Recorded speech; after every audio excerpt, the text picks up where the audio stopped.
Microphone check, microphone check. Okay, listen. We talked for probably 20 minutes to start about this. I'm pumped about this topic because I like learning and I'm okay being wrong. Like if whoever's met me, they know I'm not scared of being wrong, and I admit I was wrong about NFTs. I'm not here to sell you NFTs though. I'm not here to fucking push something that you don't want to do. I'm not here to this isn't like a scheme, okay? Nope. But I'm here with Jhalo. Jhalo. Jhalo? I saw the Jhalo and I'm like, yo, that name's ill as shit. And I feel bad sometimes because like a lot of people I meet like once or twice. And so I have to like figure out like, okay, The spelling. that's obviously a nickname. or oh, that's a name that I haven't heard, haven't seen before. So I have to like kind of guess, even though I should just be like, "Yo, how do you pronounce that?" That's the funny thing. Like everybody actually pronounces it like that, but it's French and African. It looks like a. Well, like when you said you're a producer, it looks like a producer name. Like Yeah, it's Jay actually my Halo's middle a name. cold ass producer name. Loki. I was like, why not go by it? It's on. It fits me, and it's actually my real name as well. So it's like, yeah. why not? So is it so French and African? Because you said you're from Liberia. Mm-hmm. Okay, because I got a friend. I'm mad at him. I mentioned he's from Rwanda. We called him Victor for months, no years at this point. And one day my dad goes, "Oh yeah," and I was talking to Victoire, and I'm like, "Who's that?" And he's like, "Victor." I'm like, so the next time I saw him, I'm like, "Yo, You're saying his you've name. been letting me call you by the wrong name for 3 years." He's like, "Nobody can pronounce it." I'm like, "Dog, I grew up in Victoire? Hawaii. I've heard these different names. Like, you don't have to." That's the funny thing about Africans, man. It's like there's that uniqueness in our names. It's all based off accents. Okay. So if you don't have like the French-based names, if you don't have the French accent, you pronounce it different. You think you're pronouncing it wrong, but you're just pronouncing it with how you originally speak and read and write. Right. Yeah. Okay. I feel that. So I feel that. like when I look at it, Jhalo, Jha, the Jhalo. That's I guess with my accent in it, it'll sound different. But like when most people see it, it's a J. Hello. I think it's funny because like when you listen to Wale, one of his first songs, he goes, "My name's Wale, don't say Wale." And like I remember people were like, "Yo, you heard this whale guy? Dude's dope, man!" Like, and now like it's dope because when you look at how quickly African and I don't like saying African because it's like a whole continent. Mm-hmm. It's not just, it's like when people say Asian, it's like, okay, but like where? Korea, Japan, China, like what are you talking about? Right. Like same with Africa. But when you look at how far African culture, like specifically African culture, has pushed like Jadena, WizKid, to a point, guys like Stormzy, like kind of, I guess, because they like can trace it like directly back to like, oh, my dad or my granddad or whatever. But when you see like how quickly African culture has pushed in movies and music, it's dope to see like this whole continent just being like, okay, cool, our turn now. Our turn now. And it's the like even at the dispensary right now. Since I'm the AGM now. Oh, right. Nice. I get to play my music. So when I go in, I just turn on the Afro station on Pandora, and you walk in, you'll probably hear WizKid playing. You'll probably hear some Burna Boy playing in the background. Burna Boy, that's what I was thinking. That was the last year. Like, I could not remember his name. People walk in, and then they're like, "Oh, what's the name of this song?" And I'm like, "Oh, this is the name of the song." No, this is all the information, or you can just record it and get it on your phone, whatever it is. People never really understood how far music can be pushed. Yes. And that's why I love NFTs, because this gives artists full profit. No middleman. No, I gotta give you a percentage for doing this. You do the artwork, I pay you this is your cost, set price. We're done. Now, if I want to sell 1,000 copies of this, I can. Right. Kind of like I sold, let's say Jay-Z sold 1 million copies of CDs. Right. Jay-Z can sell 1 million copies of NFTs at a different price, because now he's adding artwork to it. He can add merch to it, and he can add extra perks like Nas just did. He can give people rights to his music. That's the most interesting thing to me. And I was just talking to my brother, because my brother is a little bit too young to understand why Nipsey Hussle was a big deal. We were listening to some Nipsey Hussle, and he's like, okay, but like, what, like, why do we care about him so much? And it wasn't anything disrespectful. It was just like, I don't get like why it's such a big deal. I'm like, cool, you know. And I was like, I'm not gonna lie to you, man. First time I heard about Nipsey was when he released the Marathon. I think it was the Marathon, and he was like, you can either spend $1,000. I think it was $1,000 on the album, or you can download it for free. And I was like, who the fuck does this guy think he is? And then I read about 2 months later that he had $1 million in sales. And I was like, oh, okay. That's who he is. And that's when I started following him, because at the time I wasn't really into hip hop like that. I've talked about it before on the podcast, but like I wasn't listening to hip hop. I was like in the church really, really heavy. And so coming from the church, you have very traditional ways of thinking. Mm-hmm. And so I'm like, why wouldn't he just do it the right way? And then when I saw that, I'm like, oh, there's no right way. No. There's no like, I mean, there's ways, obviously you want to do it ethically, and you don't want to like, you know, screw people out of money. Like obviously, you know, but putting that aside, like if Nipsey Hussle can sell 1,000 copies by autographing every single CD that he did, if you remember that story, and it kind of is, that was like NFTs in like 2008 maybe, like 2009. But that kind of idea of like, you can either get this for free or you can own it with a piece of the artist. Yep. That's what really, really interests me the most about NFTs. Yep, because I can tell you, you can buy Mew. You can just go on YouTube and listen to Mew.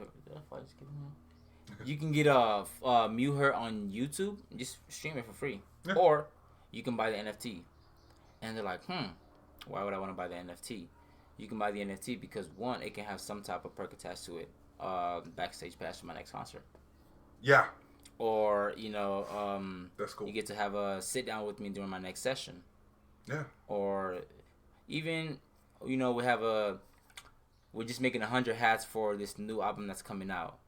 First 100 people who buy these NFTs get the hat. There's so many ways to play around with NFTs to interact with your fans. Because now this brings in humanizing the internet, right? Yeah, which we talked about. That's the goal. You can humanize NFTs and really interact with your fan base heavily. And that was the thing that made me the most upset about so many NFTs was like, UFC, what are you doing an NFT of? Like Francis Ngannou knocking somebody out, like, okay, but like why? Like, what does this mean? Like, do we get to see how Francis trained for this? For companies like that, my thing is, let's say for example, WWE decided they were going to put out NFTs, right? Oh, that's coming. You know, it's coming. That's but coming. For them, I'd say like the best way for them to go about it is to attach some type of, you know, backstage pass, you know, autograph, signage, or, you know, let's say season tickets. They can do that. But for shit like them, I feel like they're just going to come out and say, give you like a baseball card type of thing. Exactly. And that's what I saw. It sucks because the loudest voices are the ones that kind of run how everything works. And so when a lot of people see that, they're like, that's fucking stupid. Why would I do that? Just go buy a baseball card. Right. And then when you hear, well, it's a non-fungible token. Okay, but what does that mean? Like, the idea that I feel like what big companies are doing is they're trying to like shift the narrative behind NFTs. So like they know the potential small artists have with this, small businesses have with this as well. Okay. But if you allow NFTs to become as big as they become, let's say vegan restaurants, right? We're doing a pop-up at this location for all vegan food trucks. You buy this NFT, you get special access. You get to try every single thing for free. That's cool. Yeah. This is like a backstage pass. Yeah. This is your receipt. NFTs can be created with QR codes in them. All I have to do is pull out my phone. That's another thing I believe in. I'm a big believer in the QR codes. You see these things? This is one of my NFTs. The last one that I had a QR code next to it. Anybody who wanted to network with me, all I had to do is flip my phone. That's my character. These are what I do. Scan the code if you want one. Yeah. Simple as that. That's the thing that I've been, you know, I'm so glad that I'm actually talking it out here because I did mention, and I mentioned it a couple times that like I'm working on a new venture. That's really all I've said about it. Called Currency Exchange. And the reason why I called it Currency Exchange is because, two reasons. Do you remember there's a song called It Jima? It was Keith Ape, a Korean rapper. He's from like Seoul. No, I don't think I heard it. It's so old. It's got like Chief Keef, Keith Ape, ASAP Ferg, Father when I was like, and that's when I was like, okay, hold on. You never hear from Father. Like, okay, what's bro doing? The whole collab sounds interesting. It's wild. But one of the lines he says, "Oh, we're gonna meet up at the currency exchange," and I was like, "Oh, dope. Okay, cool." Like I thought it was just a dope bar, and then I started traveling a lot, and that's where everybody comes together is the currency exchange, because everybody, whether you like it or not, everybody's got to switch out their money. Yeah. So when you got like, hey man, I got $100, and they're like, all right, cool, I can give you, I think it's 11,000 yen now. I think that's what it is. But like, everybody's got to be there. And so my thing is like, okay, cool. So how can we make this where everybody wants to be? Because since I travel so much, I've met people in LA and Atlanta and all these places. And I'm like, but how can we get these artists? Because here's my thing, right? You don't have to work from home, or you don't have to work like anywhere anymore. If you want to live like right now, if you wanted to, you could be like, you know what, fuck it, I'm gonna sell my everything, I'm gonna buy a camper van, and I'm just gonna make beats and NFTs out of a van, and I'm just gonna drive around the country. You could do that. Yeah, easily. Yeah, easily. So why are we having a headquarters in LA? Don't get me wrong, I love LA. Everyone who listens, you know how much I love LA. I love that city, but you don't have to go to Hollywood anymore to do these things. Nowadays, there's no attachment. That's been one of my biggest things, because like financial freedom it's big nowadays, right. And with NFTs, that gives artists that freedom. Yes. You buy you can buy yourself a bus. You get yourself a driver, and all you have to do is sell your NFTs, and then that can cover for your shows. You can do pop-up shows, and you can sell NFTs for those pop-up shows. Yep. For example, right? Let's say I go on tour with a couple of buddies of mine. Imagine if you did like an app with that too. Yeah. Or like you have your own app, and it's just like you just get a notification, and it's just like that's what Childish Gambino did. He did? Yeah, he had it. So it wasn't NFTs at the time. It was a little bit beforehand, but he posted on his Instagram like just the link to the app. Downloaded the app, and it showed a video, and then it said, "Click here to buy tickets. We'll let you know when they come out." And me and my brothers were talking about, we're like, all right, shit, fuck it. We clicked it, and it said, all right, you have to bring your phone. No physical tickets will be allowed. And that's when I was like, the fuck are we doing? Is this some sort of cult thing? And this is like 2014. And so we all walked in, they scanned it, and we all walked in, and we went to, and that was the Pharaoh show. That's crazy, because if NFTs were introduced around that time he did that, or if they were a thing around that time, they would have understood it a lot different. Yeah, because it didn't go through Ticketmaster. No. I don't think it did. I mean, he obviously had to get the venue somehow. I don't think it went through Ticketmaster, though. No, and if even local artists now, or just like small upcoming artists, want to do the same thing now, they can. Yeah. All you have to do is find somebody who makes basic apps, something that messages, and something that has an app algorithm to it, to where you can just you click on the link and it takes you to an app. Especially, and what's cool now is like a lot of that 2000s era stuff that I grew up with. I just turned 28 a couple weeks ago, and that Microsoft AIM. Yeah. And like AOL Instant Messaging, and like that aesthetic is kind of back, low key. That's not a hard aesthetic to do at all. No, like you don't have to do these crazy. All you need is 2 hours on YouTube and Adobe Illustrator. Yeah. People don't realize how simple things are. Like everything that I've learned in the past has all tied into this now, to where if you need apps, I can pretty much make you a prototype. A website, I can create you a prototype. You want NFTs, your graphics, anywhere to your audios as well, it's all set. Yeah. And freelancers can benefit heavily off of NFTs. If you sell art, easy. I painted that right there. I like it. I like it a lot. I painted it on here. And I printed it up there. Okay. So, for example, let's say if I wanted to sell that, I can put up 5 copies of it for $5 each. Whoever buys it. And if you really, really want to, hey, I'll pass you the NFT. And if you want a print, I can get you a print. You tell me what it is. And, yeah, actually, that's not a bad idea either. And if you see how, like, this says 1,000 copies, you can set up to where if you sold, if somebody wanted to resell them, they would have to buy in bulk. Instead of buying one, they can buy this much and then resell it. Whoever the artist of that NFT is, It doesn't matter how much it's resold. They get royalties. That's the thing that interested me the most the whole time about this is getting it directly to the artist, because my skill that I realize that I have, and I do some like writing on the side. I've mentioned this a few times, and I don't think anybody's found it yet. I have a secret Instagram account where I write hip hop basically. So there's only like I think 13 people that follow me. I only follow 2 people. That's my hint. I only follow I think 1 or 2 people, and I think 13 people follow me. Okay. Like nobody really knows about it. They haven't found it yet. I've dropped hints for a while, but like what I realize my skill is finding people in networking. So like, even though I do love art and I can write and I can like I design a lot of websites and stuff. I did my old websites and even my new ones. It's like I'm constantly updating and changing. But I noticed my skill is, hey, you're good at talking to people and you're good at finding out about shit. Example: did you know that down the street there's the Phoenix Amateur Invitational? That Vans is running a skateboarding competition for amateur skateboarders down the street.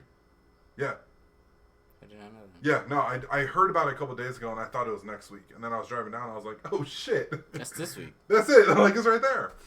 But what's cool about that is like, I met it in, I don't name drop on here. I will name drop offline, but I don't name drop online.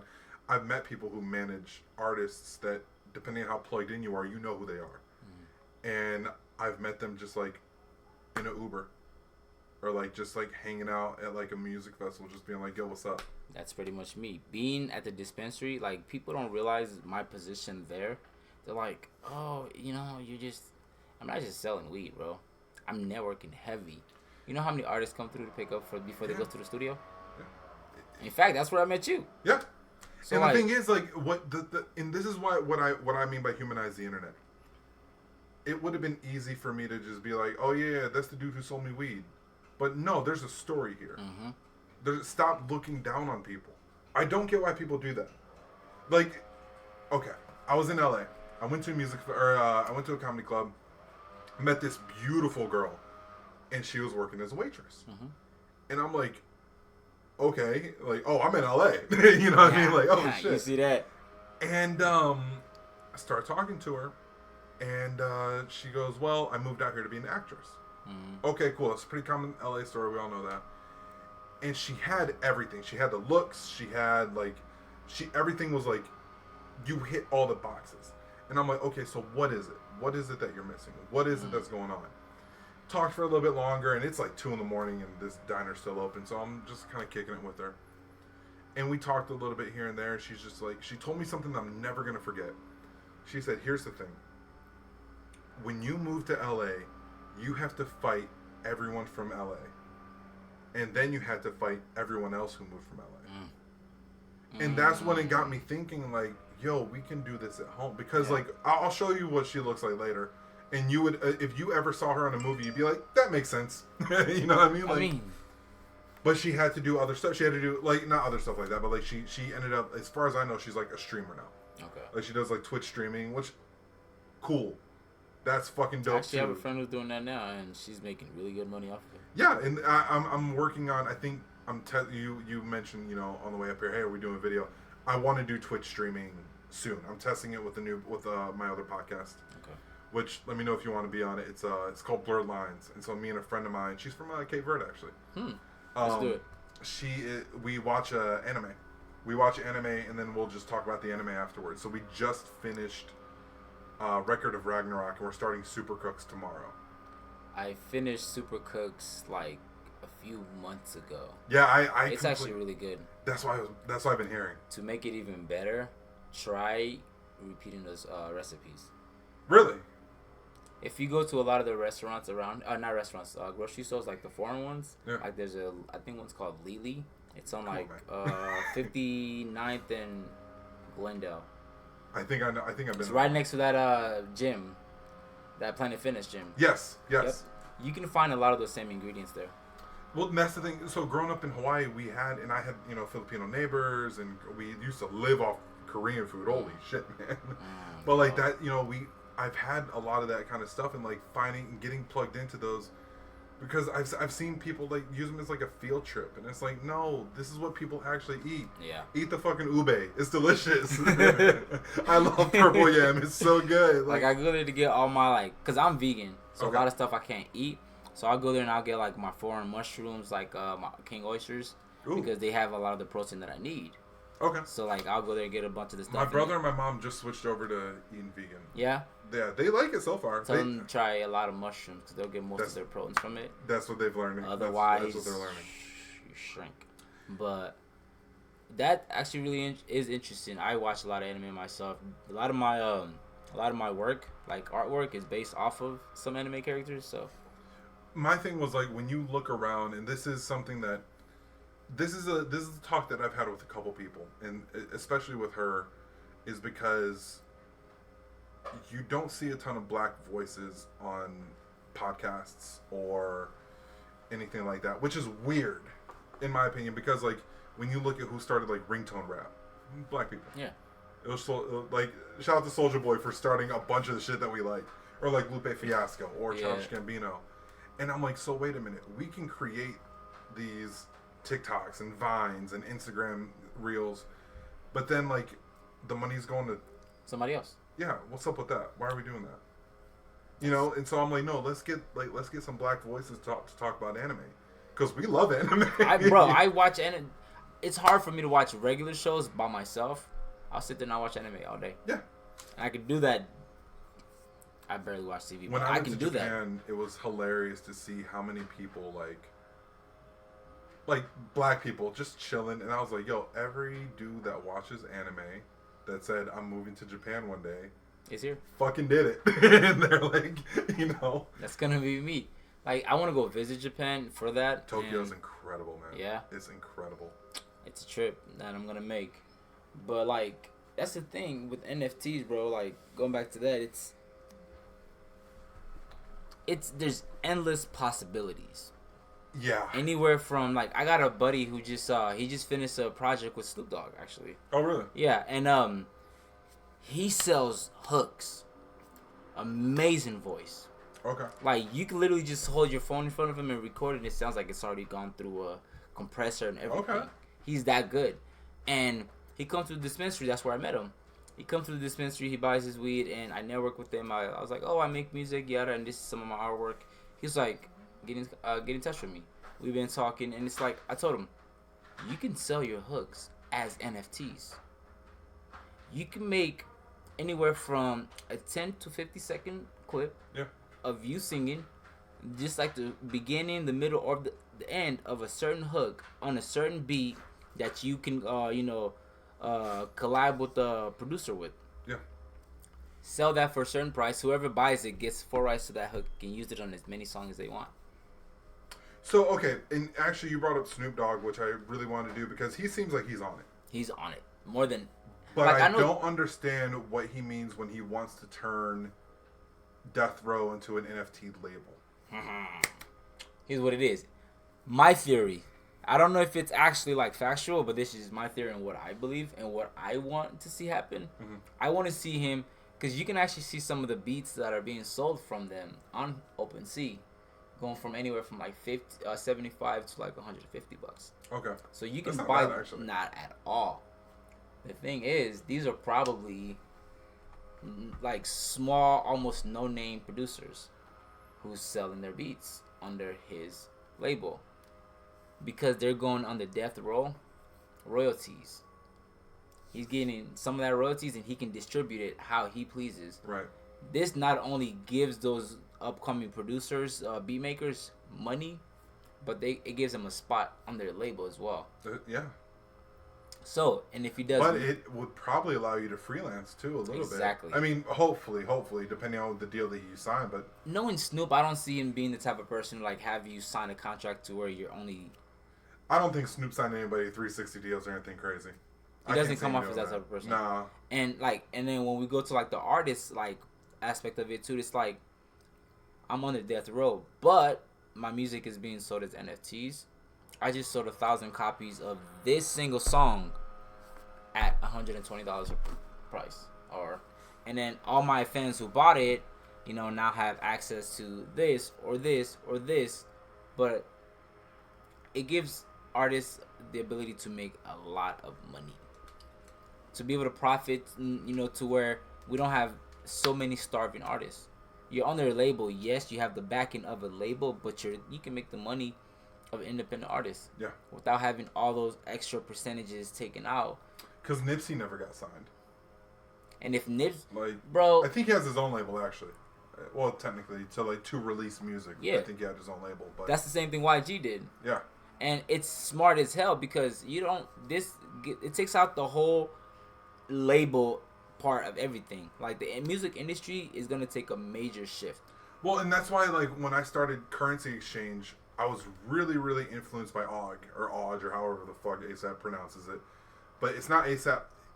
If you notice, ASAP isn't really bumping with ASAP Mob anymore. It's been kind of weird. He's been bumping with Og, and I'm like, all right, cool. What is this?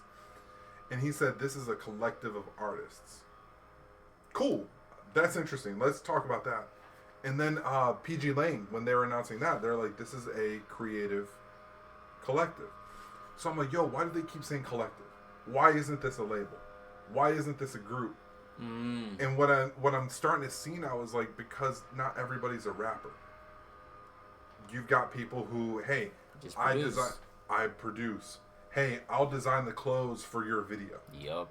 Hey, I'll style you for your video. Hey, I'll shoot the video. Yeah, exactly. Okay, I see. And so now the way I'm thinking of it is okay, so how do we make this collective? And I'm like, well, okay. Having one head of something, there's a difference between having a head of a business and a face of a business. Mm-hmm. When you look at A$AP Rocky's the face of that business. Yeah. I don't think he's the head of it. I think everyone's probably all in it together, and that's what was important to me is if we're going to make a community of artists, because that's what Phoenix is sorely missing right now, is a community of artists. And honestly, man, I listen to everything. If you're like, hey, man, I don't really fuck with hip-hop that much, but I make a shit ton of electronic music. Cool. Let's do something. Now, my job is to take what you're doing, let's make it tangible. So, hey, maybe it's hey, you have an NFT. Whoever buys this NFT, we have a secret show. Do some Fight Club shit with it. Hey, bro, don't talk about this. I'm actually glad you said Fight Club. This is the best thing that can happen to boxing. Or UFC. Let's go. Okay. Think about it like this. Right? Yeah, this is going to be good. So, you know how we place our bets, right? Yeah. Let's say... You a boxing guy then? You a big boxing fan? Not necessarily, but a lot of my regulars that come in are actually training to be boxers. Okay. So, they'll come in, they'll be like, oh, I have a fight down here, come and see me, yada, yada. And I just, whenever I network with people who do certain thing, in the entertainment industry, I try to think of a way to turn it into an NFT. Right. Okay. So, I've had people to come to me about videography. Okay, cool. You can sell your bundle prices. You buy this NFT at this price. This means you get access to me X amount of times a month. We can have this many sessions where I come and record this many videos for you. That's what I want to do with... I wanted to open a studio where it was you paid a subscription service and you walk in. So hey, if James can do this. Yeah, exactly. So you walk in where it's hey man, I got an extra 20 minutes and I wanted to just record something. Cool, computer's open, man. Go ahead. This is something else I gotta talk to you about, but it's gotta be off of this one. But so let's say for example, right? Let's say there's a fight tonight, right? Okay, let's say for example how this whole thing's been going on between Kanye and Pete, and then Paul has been trying to get them to fight. So let's say NFTs come in and play with that. The Paul brothers are so weird because on one hand, fuck them because I know hate what they do, and I just don't like them as people. But then they'll say something, and I'm like.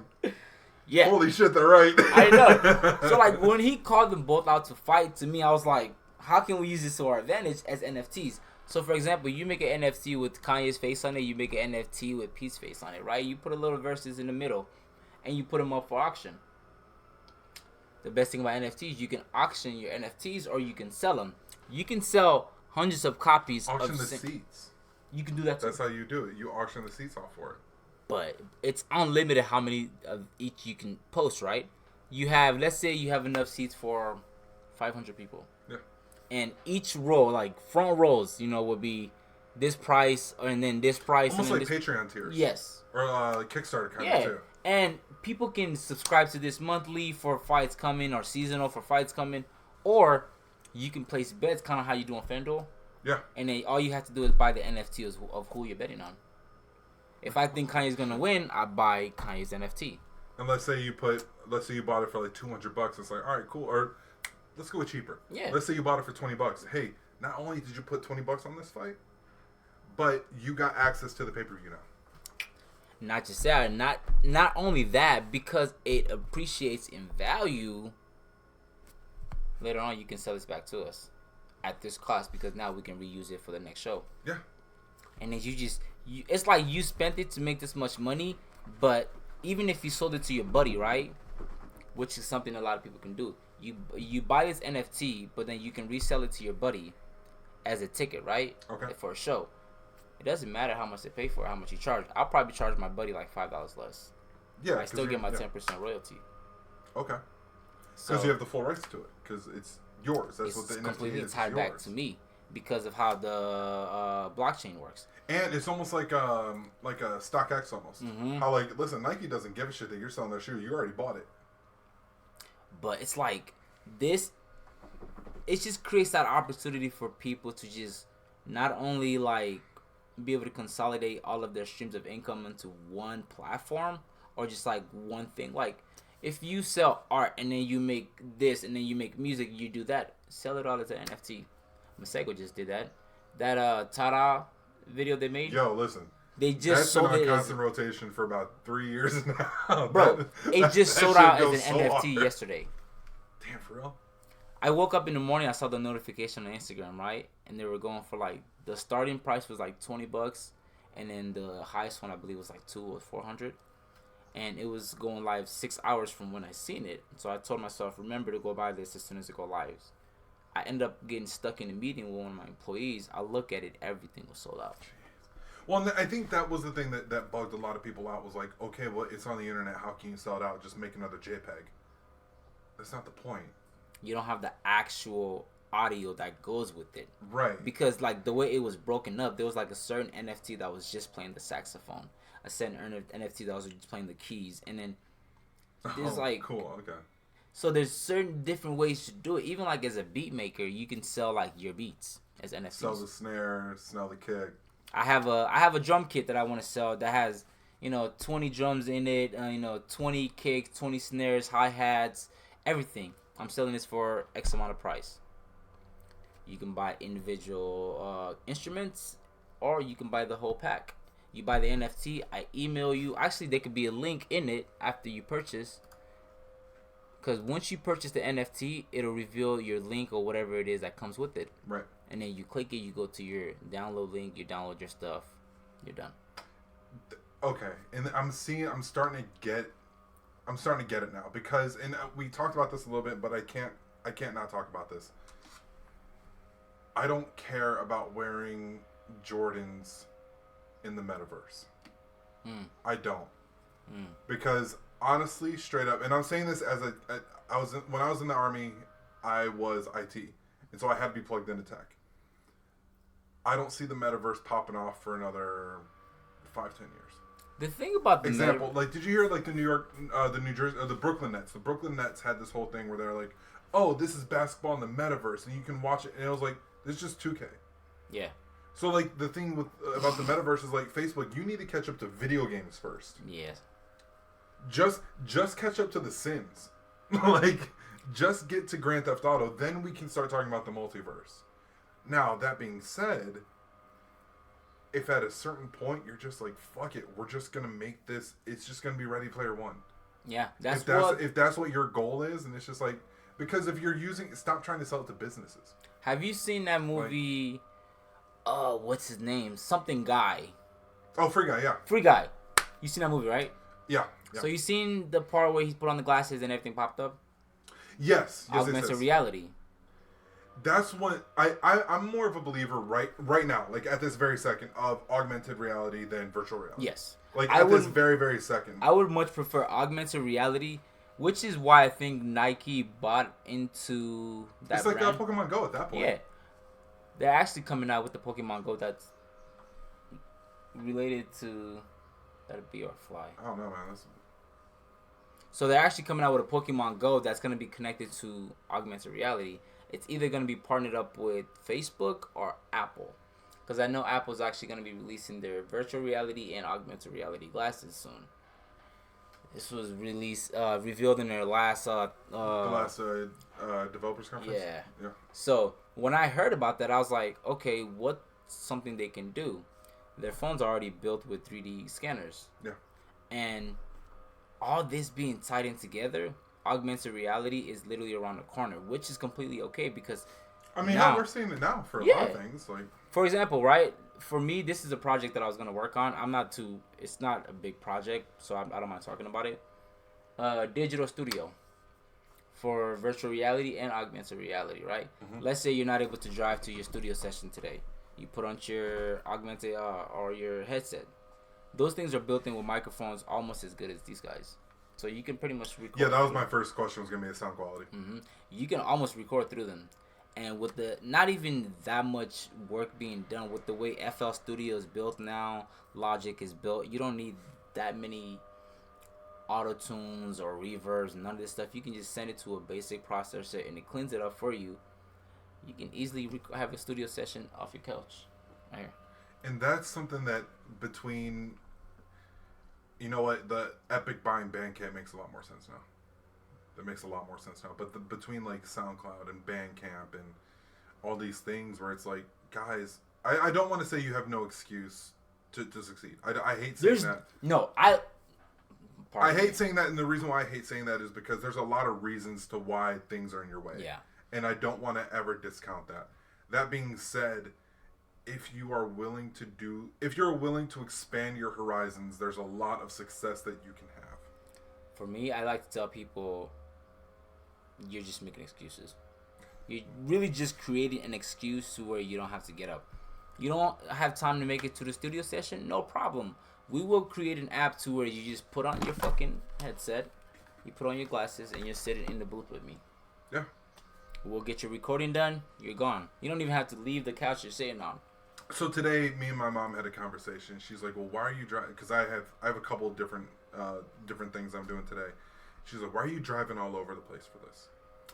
And she's like, "You could just as easily just go ahead and do it on Skype." Mm-hmm. And she's right. You have to pay a little bit of a fee, which I hate. Because like, why are we doing this? Like, I'm sorry, was my $3.99 a month really gonna put you over the edge of Skype? Fuck off. You know what I mean? But I was thinking about it, and I had a real reason after a while. Like, I had to really think. But it was like, these conversations, the thing is, I want technology to be married with that human feeling. Yes. That human, and this is what I was telling her. I was like, listen, no matter how excited you get over Skype, it's not the same as talking face to face. Nope. But the thing is, cool. How do we manage that? This is how do we get it so like you can do things, because all this technology and everyone's so scared of like, oh, well, they're gonna automate us out, and that, like, I'm excited for certain things like that, because those things where it's like, yeah, you can automate McDonald's. Mm-hmm. You cannot automate a 5-star restaurant. No. There's gonna be that little thing that chef does that he can't tell you. You're going to be like, yeah, what is that? What is that flavor? Family recipes. And then 6 years later, you're going to find out, oh, it was fish sauce. Mm-hmm. Bro had fish sauce that he'd put on, the whatever, he ground up the portobello mushroom with shiitake mushroom, then put fish sauce in it, and it gave it that different, distinct flavor, and you're like, oh! And you can't program a machine to do that. No. But this is where augmented reality comes into play. So you know how Apple has that little, what is it called, that little drum thing on their phone?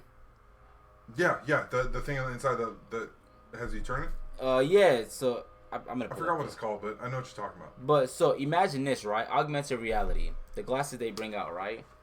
It connects to their phone. This is what I want to see. It connects to the phone, and that app, all these instruments would just. Oh, for like GarageBand or something? Yeah, all these instruments would just come live.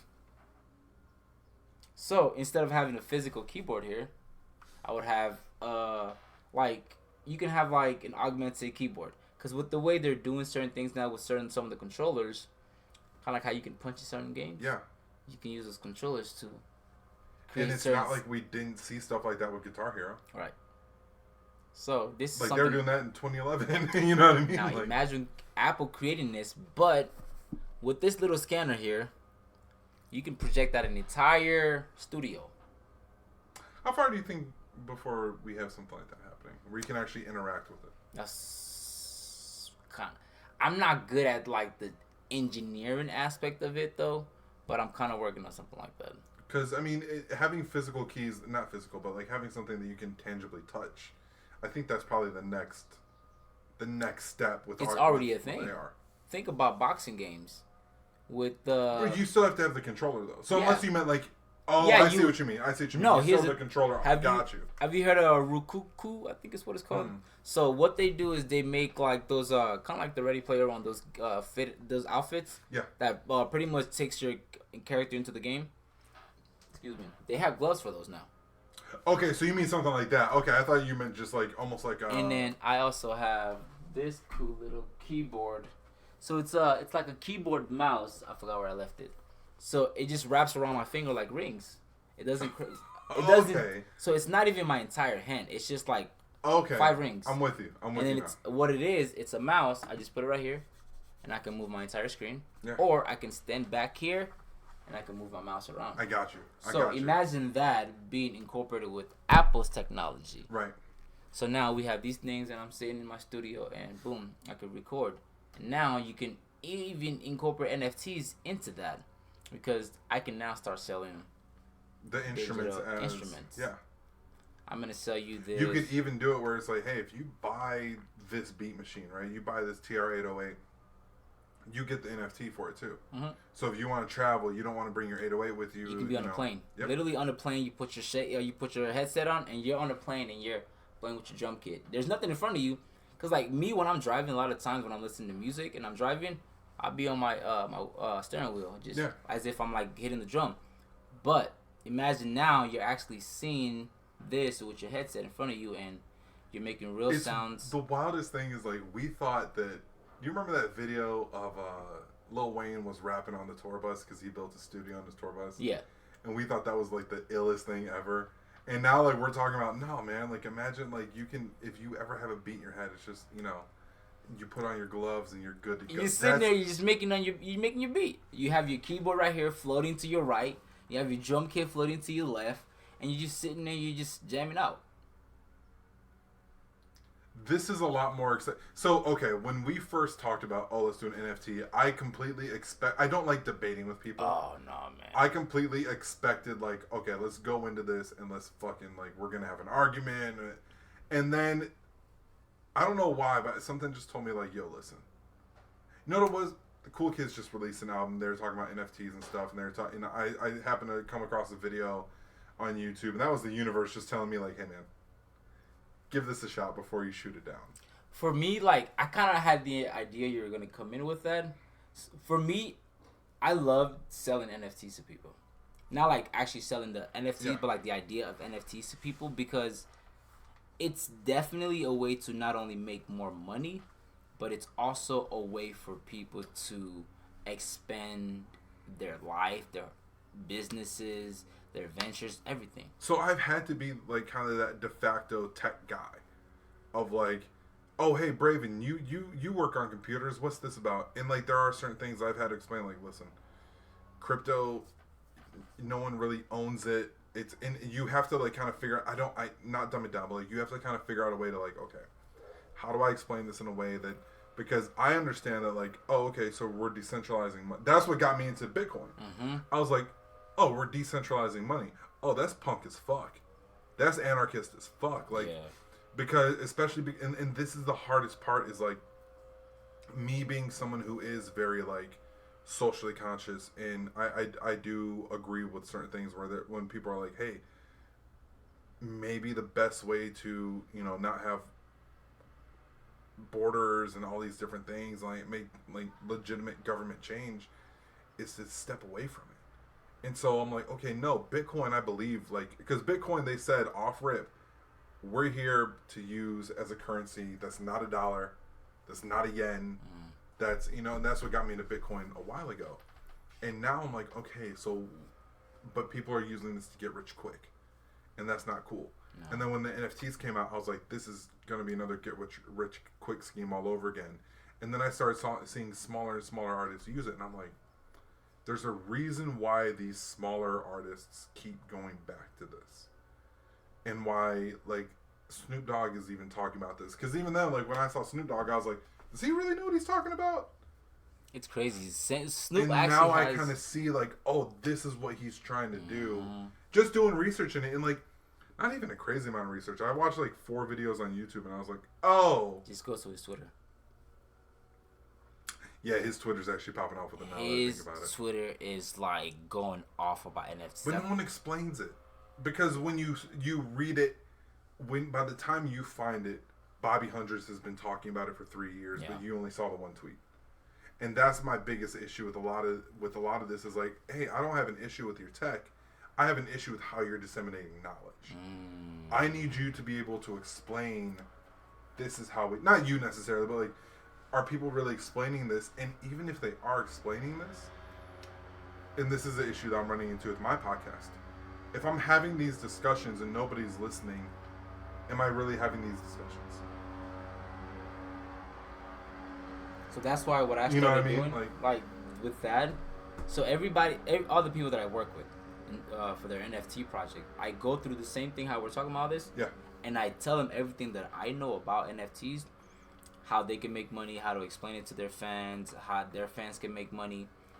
And I even offered to do like a sit down with them, like a video, go live on Instagram, and explain it to their fans as well, so they have something to show them. So that way we'll talk about that, because I think I have an idea for that, but we'll talk about that in a second. Okay, cool. Because like, if there's a full explanation as to why I should buy your NFTs as a supporter, or why I should buy NFTs in general, people might be more interested.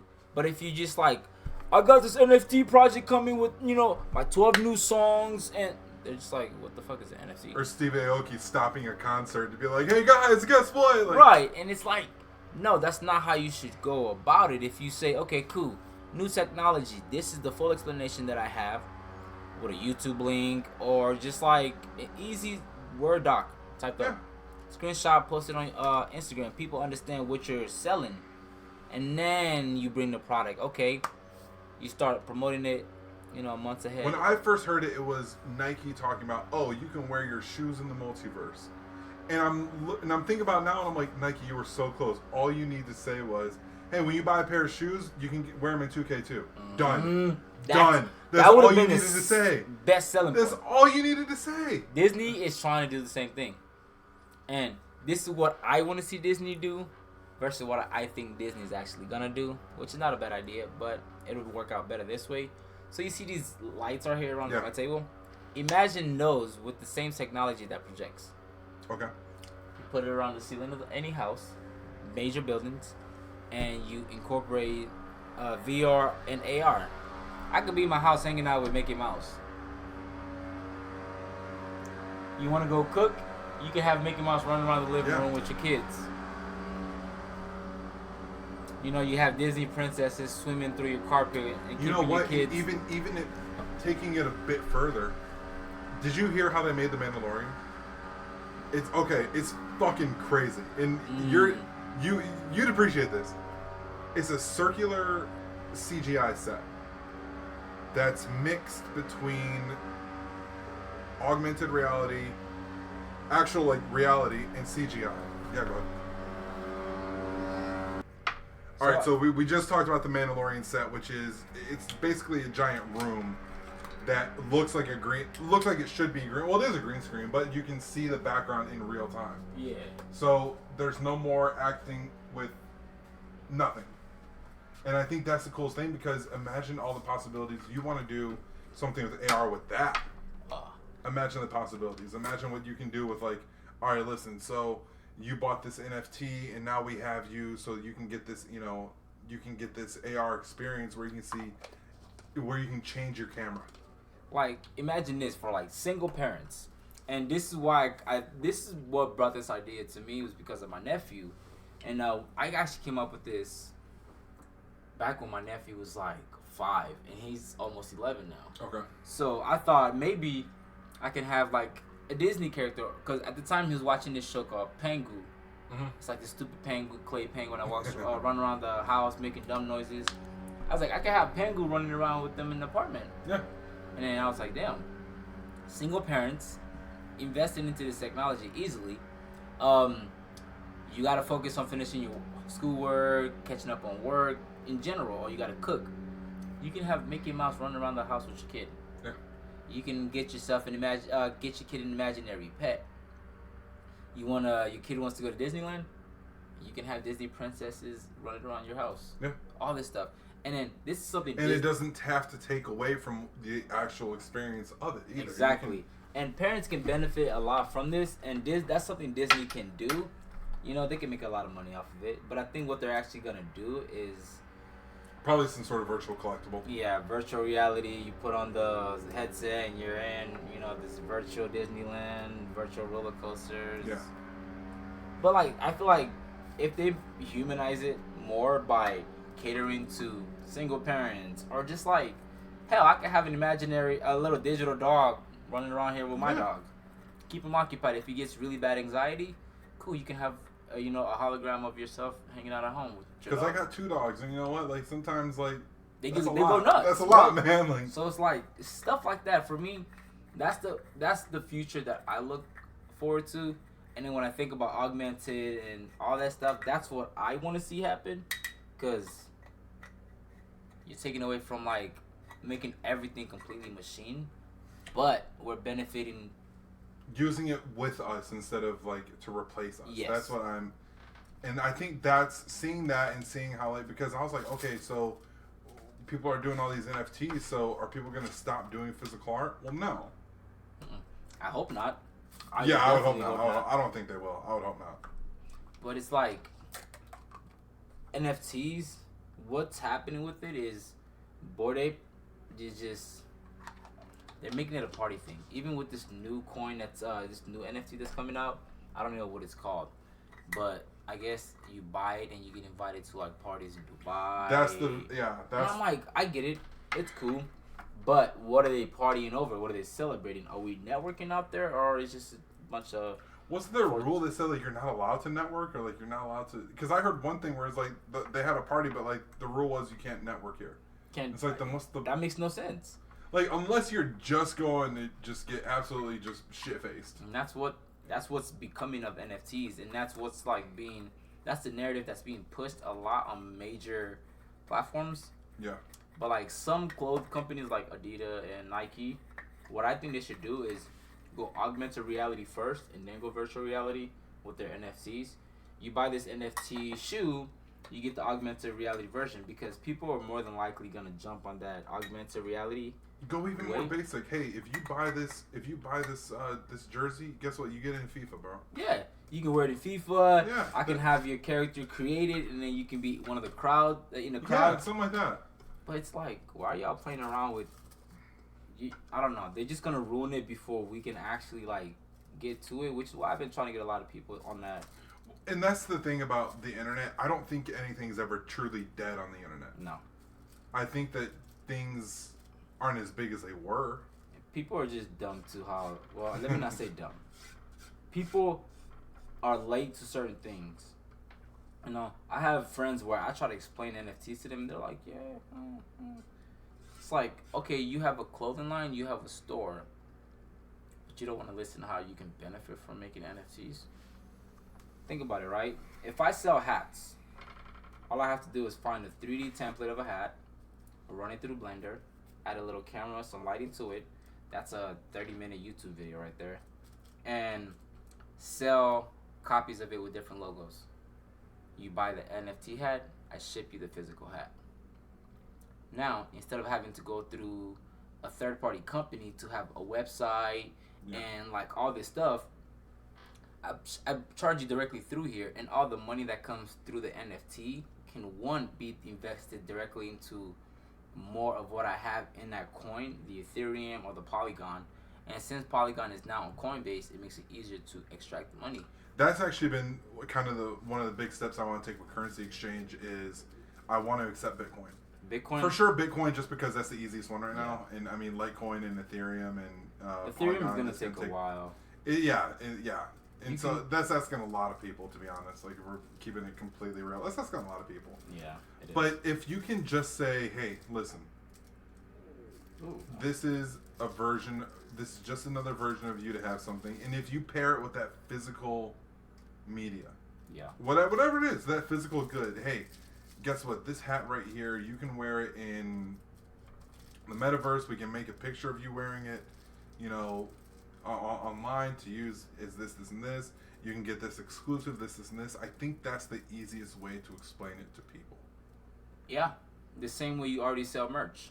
Same like I was just saying with I had a guy come to the dispensary and he was like, "Oh yeah, come to my store. I sell clothes, yada yada." And all I sent them was I created a template for him of a card with a jacket that I just screenshotted off of Google, and then I put it on there, and it was a rotating display of what he's actually already making in his store. And I said, this could be your store, and you don't have to pay a third-party company for a website.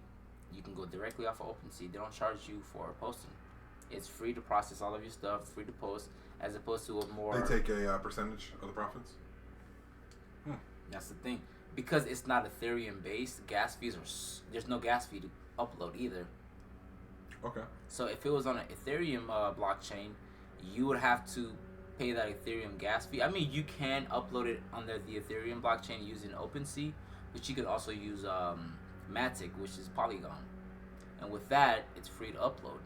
So let's do this because we've got a lot. We probably should have started with this to keep it. So we'll say third grade level. Explain to a third grader what's an NFT. NFT, the best way I can describe an NFT is the receipt for your Gucci bag. You go buy a Gucci bag and you're walking around with that bag, somebody can call you out for wearing a fake Gucci bag. If I pull out my phone and I'll show you this NFT that was sent to me by Gucci themselves, this is my receipt. This shows that this is the one and only. You can call me, you can say it looks like a bootleg, but this was one of the 5 copies that were created. Right. This is my receipt that shows you. So it's just a digital receipt. It could be a digital receipt. It could be artwork for people. If you paint, right? Yeah. I could sell you a digital copy of my art. Let's not even mention price. I can sell you the digital copy of the art. You can do anything with that art because now it belongs to you. Right. You are the one and only owner. People can copyright. I mean, they can copy and paste this, but you're the only person who has the very first copy. The barcodes that originated with this copy when it was uploaded. So anything else created off of it is not original. I mean, this is going a bit more, but this is the one and only painting done by Jhalo. Everything else is a fake, kind of like the fake Mona Lisas and the fake photos of whatever. This is the original. I am. And even then, you don't. It's a print. Yeah. Like, we know that the original is hanging in the Louvre, but if you want a print of the Mona Lisa, okay. If you want the original one, I have the original one. Yeah. And you can reach out to me and buy it from me. But this also helps whoever originally created this to get some kind of profit. Like Bleep, when he sold that painting for 6.9, I think it was 6.9 or 69 million. All that, if it was resold at a much higher price, he's getting 10% of whatever that is. That's a lot of money to start with. And upcoming artists, local artists, if I partner up with this restaurant, whatever, and I have my stuff uploaded somewhere or posted somewhere, you can buy it. That's cool. You have a copy of it. I have the original still. This one is the original of the one that I did. Right. If I sold the digital artwork and I sent them that, now they own the original copy. Right. This has my signature right there. So anybody else who has this artwork, without my signature, it's not the original one. So think of it as like the verification that shows that I purchased. It's buying a shirt with no tags on it. Yeah. People can get rid of tags. I can get rid of, like, even if brand names didn't want to advertise the name of the brand so heavily, and they sold this product as like a third-party company, cool, it's still attached to this brand name because it's under the same umbrella. Right, because that's just Nike, Jordan, whatever. Exactly. I don't have to advertise it or throw it in your face, but in terms of like artist-wise, it's just another way for people to not only monetize music, but like it just frees independent artists from having to fight for label placement. You know, it opens gateways for artists to network heavily and, you know, share their music without having to have access to major label brands either or big fan base. Because if I have 10 people who like my music and really like my music and I sell my shit for $5, that's 10 people who just spent $5. Yeah. And I appreciate the support because now I can give you rights to that. But and that's a solid $50 payday. And if let's say you did that for just a song. Yeah, and I didn't have to share none of that with no label or nothing. Just full profit to me. Yeah. I'm with it. You definitely converted me. But with have you heard of Gary Vee? Mm-hmm. So Gary Vee speaks heavily on NFTs, and I respect it. But just like how he does certain things, like his project personally, the ones he posted and sold, I was like, what's the point behind it though? I didn't understand the artwork because it was like. There's some guys. Gary Vee's a good example. Most of Bored Ape now is a good example. Elon Musk is kind of a good example. Grimes is a good example of like, okay, but like why though? Mm-hmm.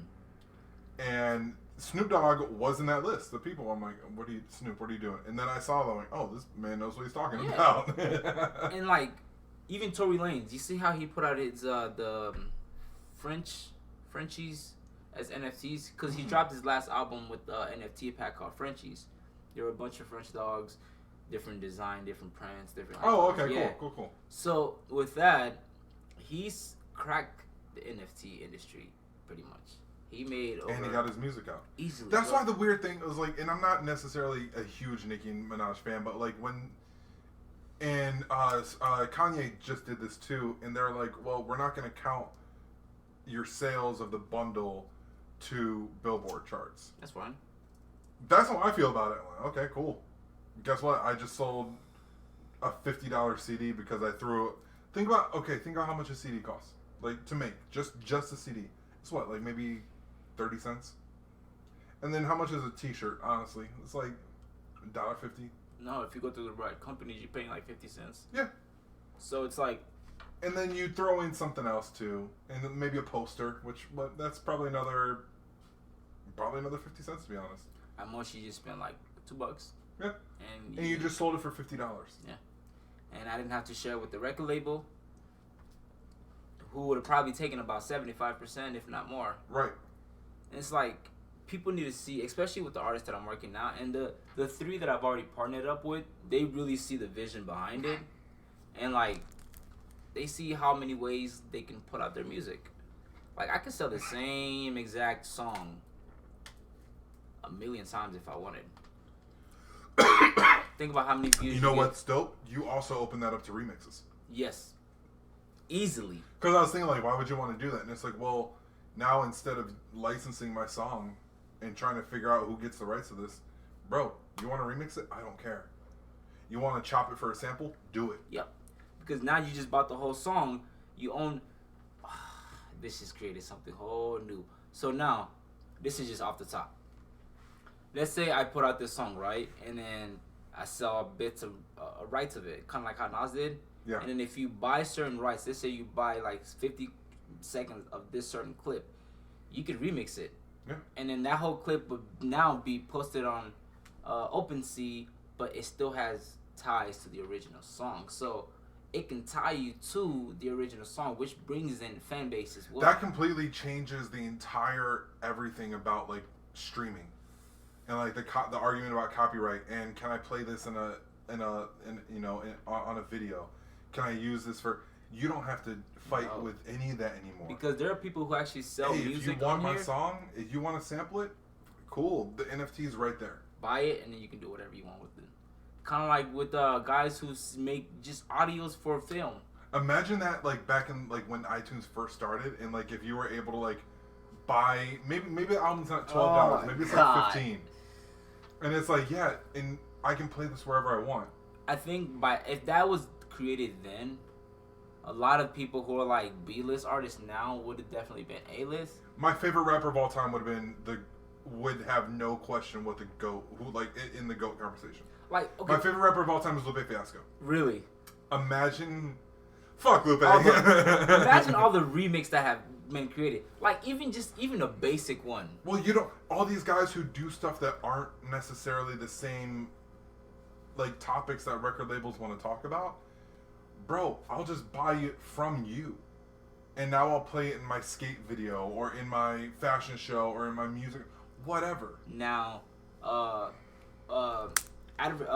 commercial companies don't have to go through big label companies anymore for audios for movies and just commercials. Period. Now I can just. And let's keep it a bean. Companies like Sony, you already own the songs. Yeah. You own the song and the movie that you are licensing the song for. It cuts out so much bullshit. So much. And like for people like me, this is where I benefit a lot off of NFT because I can sell my beats. Mm-hmm. I can sell hooks and stuff like that. I can sell artwork. I can sell, even for you can sell website templates on here. Yeah. Oh, that's good. You can sell website templates. That's good. You can sell website clips. I mean podcast clips. So for example, let's say you do like a special training. Because that's actually been.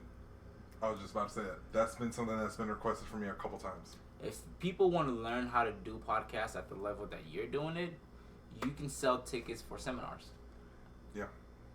Here are, it's just like a 2-second audio of you talking. And then you put it on there. Anybody who buys this NFT at $5 to $30 gets tickets to the seminar. Yeah. Or gets, the link to where I'm going to be at to where they can come and have a sit and like meet and greet with me. Yeah, all this stuff. I'll coach you one-on-one. I'll do this. I'll do that. Or if you even just want to be on the podcast, you can buy tickets. You want to have a podcast with me where you want to speak about something specific that you want to make people aware of? Okay, cool. I've been trying to. I'm so glad you said that because I've been trying to figure out between sponsorships and Patreon. Like, what should I do? Should I do both? Should I do neither? Both. And let's do a fucking NFT and combine it. Yeah, you can literally make your money from Patreon as it is, and then you can create an NFT that supports sponsorship. Yeah. Kind of like this. But you're keeping the money. You don't have to give 5% to Patreon. Bro, and you don't have to. What's that? Fund Me. NFTs can literally ruin Fund Me businesses. Yeah, they probably will. Yeah, because if I put up this picture and I say I'm selling 1 million copies of this at $5 a piece, to help me with this cause, you just have to buy the NFT. Oh shit! And all you gotta do, you could even make the NFT a video of, hey, listen, Preview. I'll update you on what we're doing. I won't have to post this on Instagram. I'll just tell, because I saw somebody who did that. I think their dog got hit by a car, and she had to post like every single day. Otherwise, people would ask her, and it's like, no, if you bought the NFT, you don't even need to know about this. Nope.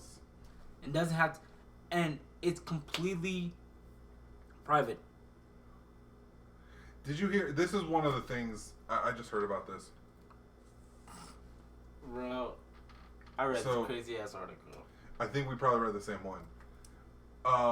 Tragically, a woman got shot or something. Like, I think she got shot, and the video of it was floating on YouTube. And so the thought is he might make an NFT on it to keep it private because that's his own copyright material. That'll be fucked. The reason why he's doing that, though, it's not like so he can, like, it's just so people will stop sharing it. Because he's already done it. He already told Facebook to stop and Google to stop, but it's the internet. Nothing's dead on the internet. So now, if you want to post this, go ahead and post this video to YouTube. You're going to get a copyright strike. And copyright law is crazy in a lot of places. And you can literally, whatever name you have for your company, if you copyright that name, that is your collection name. Right. So, for example, for my clothing line that I'm going to work on with my brother, it's called Paye, French for paid. Okay. It's whatever I put out, I can put out as an NFT. You buy that, you get the physical product. Yeah. And is your brother into this too? No, I plan on teaching it. Okay. So he's gonna be moving back here next week from nice. Seattle. So it gives me the time to go ahead and break everything down to him and just like get him caught up and then move forward from there. Because my sister's already on board with it. She already has her company started, so we're gonna move with that. But I sell you digital copies. You get physical copies. But this allows me to play and really interact with my patients. Well, not patients. I'm thinking like dispensary. With my customers. You buy the NFT. If you really like it, you can reach out to me directly through here and tell me, hey, can you make me a custom piece? Yeah. And I can sell you custom pieces. If Gucci wanted to make custom pieces, they can do that on here. You know what's funny too? I was talking to my tattoo artist and we kind of joked about like, oh man, we should get you into NFTs, but like we couldn't figure out what they were. But like I'm thinking for a tattoo artist now. Dude, oh, it's easy. Yeah. It's easy. So let's say you can use this however you want. You can use this for whatever design. You can pay for your sessions through that as well. I can post pictures of the tattoos itself. Yeah. If you buy that picture, you come in, you get tattooed with it. You just show me your receipt of the NFT purchase. Yeah. It's simple as that. And they can use that to sell tattoos. They can use that to sell piercing, subscriptions. Because now you just put your art out there. I mean, tattoo artists are already doing this. But now you have the actual physical design. And I'm with this. You got me. There's honestly no way to lose it. If you already have a fan base, barbers can do this too. Mm-hmm. You know how they have the little website and you can book time frames? Okay, you just go on here and you pay for a weekly to monthly subscription. It costs, all you have to do is put together the math for a 6-month subscription, and then you price that NFT is that. They buy that, they are signed up, they just have to reach out to me because they get my direct access now. Right. You can call me, you can text me, you can Instagram me. I reach. Here's your subscription. Hey man, because when I was in my barber, hey man, first Friday of the month at noon, get my haircut. Mm-hmm. That's what you own. You own that time. I mean, it's weird to say you own that time, but like outside of crazy stuff, which again, that's how receipt works. Yeah. Outside of crazy things, hey, you got this time, so I'm gonna be expecting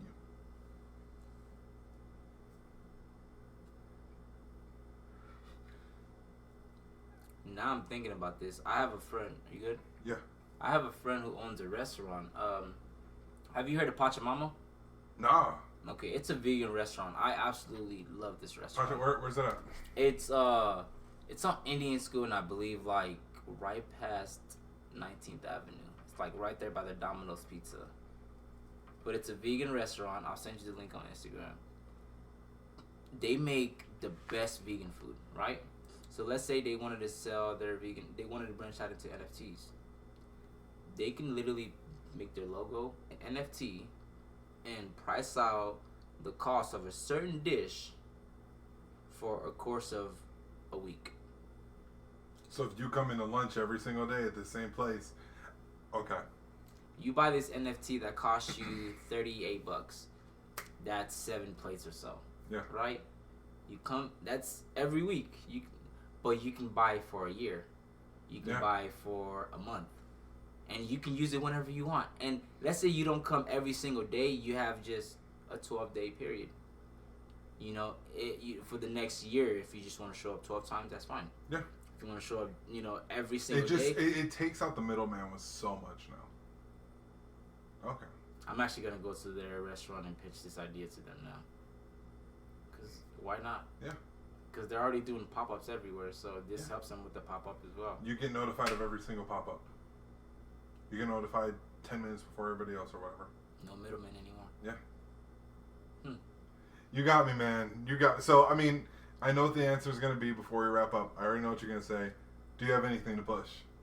Like, anything to plug, anything that you want to talk about on your I would say if you are an artist of any type, if you paint, you draw, you make beats, whatever it is, you rap, you sing, you play the guitar, you want to sell your anything, reach out to me and let me help you push your product. Where do they find you? They can reach out to me at jhalo.d on Instagram. JHALO.D, and that's going to be on Instagram.